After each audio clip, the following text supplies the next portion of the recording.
Local charity Addicts to Athletes aims to support people to change their lives and perhaps develop a new hobby or a passion in the process as well. Connor Shannon joins us in the studio. Good morning. Hi, are you okay? Yeah, good, thanks. Thank you so much for coming in to talk to us about this. So if you don't mind, can you just tell us a little bit about you and a bit about your story?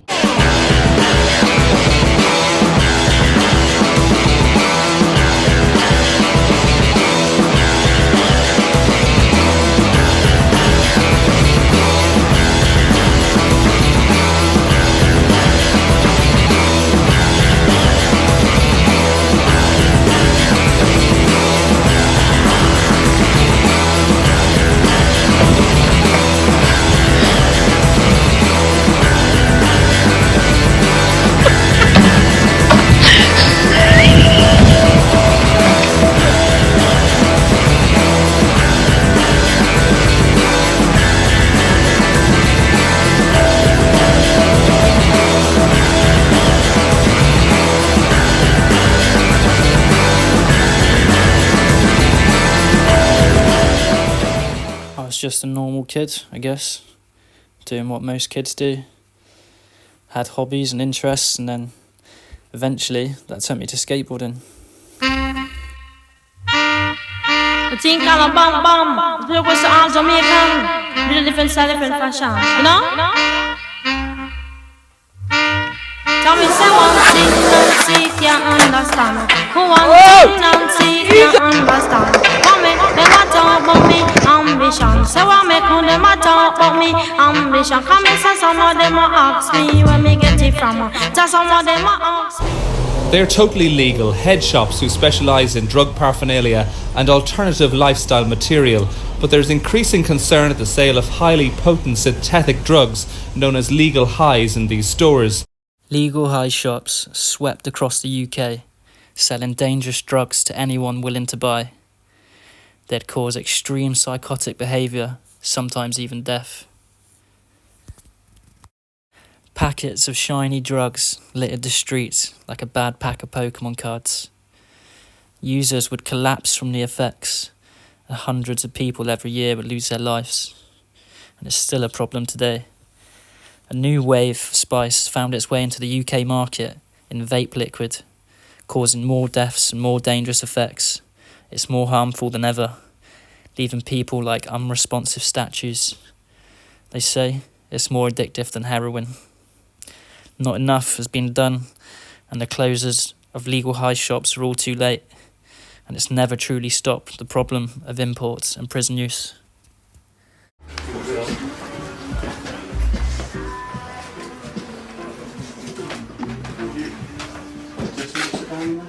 No, this is it. Okay. All right, I'll do it here then. What you need to look at in relation to the investigation and go from there. Yeah, okay. That's what I see. He's now outside the wicked shop with Inspector Bolt, who's about to serve the closure notice on the shop.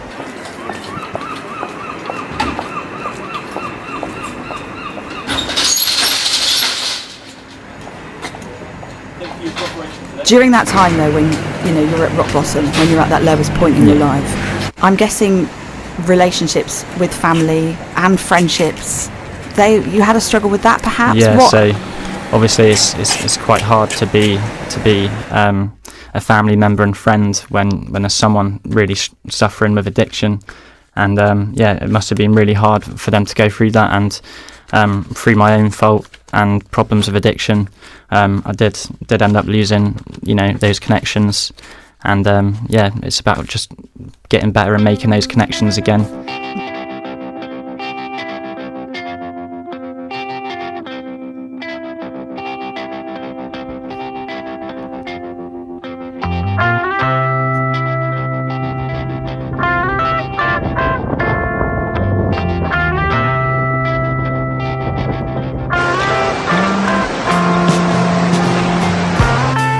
So just got to Peter Tammany River.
that turning point for you? What was that moment where you thought enough is enough? Everything was getting my mental health at the time.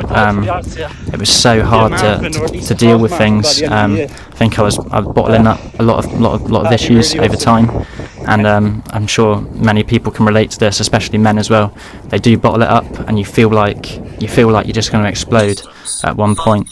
And that was the point. But I was still having problems with my mental health, and I could tell something was going to happen. So for some reason, I have no idea why, I was watching running videos on YouTube, so it was in my mind about running, and then I heard about the Barnstable parkrun, which has been brilliant, and I didn't have any trainers on. I went out for a run one day, and I absolutely loved it. I had the wind in my face. It was rain, and I used to love going out in the rain, especially in the early days, because it was just an experience that I'd never ever, I felt so alive doing this running. And since then I never looked back. I came off my medication, I came off all the drugs, started doing parkrun every Saturday and other events, and it's been brilliant. I've done a half marathon since then, triathlons, and got a lot more to come. My goodness. You just, because you were watching running videos? Yeah, I spend my time watching cat videos, so thank goodness you were looking at the running. The charity, you've gone from the idea of I'm going to go out for a run, I don't have any trainers, to taking part in these events, to now having the charity. So tell us a bit about the charity and how you set it up, the idea behind it. So originally, while I was doing this training in the early days, we set up a YouTube channel, and the motto has always been get clean, get fit and get living. And during that time I had comments from people all over the world that had been on similar journeys, and I thought, there must be so many more people out here, that suffer from the same thing. So I thought, I'm going to set up a group, and it was just an online group at first, and over the days, over the months, more people started joining from all over parts of the UK, Canada. I set up a new Strava club, hopefully get proper going in the future. It's called Addicts to Athletes. And it's just a little group. Any activities is allowed there. It's only me at the moment, I'm the only member. Any activities allowed, even if you're going walking, running, cycling, anything at all really. Just to put your activities, get some support and encouragement and things like that. I thought this has got some real potential. We created the group. Started up a charitable association. We've been doing, we're mainly based in North Devon, but we do online stuff as well, so anyone's welcome to get in contact. We can help them online with personalised plans. Do you find this helps you? Definitely. This is my key to stable recovery now. I've been clean for a long time now, but this is so passionate for me. I find it so rewarding, and it's great when people post on the group their runs, what they've done. Or we had a guy the other day who's just got a new personal best in the 10k, and it was absolutely amazing. He took 3 minutes off his last time as well, so he's had 2 personal bests over the last couple of months, and he's just improving. So it's so rewarding to see people's progress. I absolutely love it. You're building a community, aren't you? Definitely. Because you're all cheering each other on. That's it. That's what it's about. It's about that motivation from others to keep going and keep succeeding. And the community is a big part of it. Well, I can't wait to catch up again in the future and find out how you've been getting on.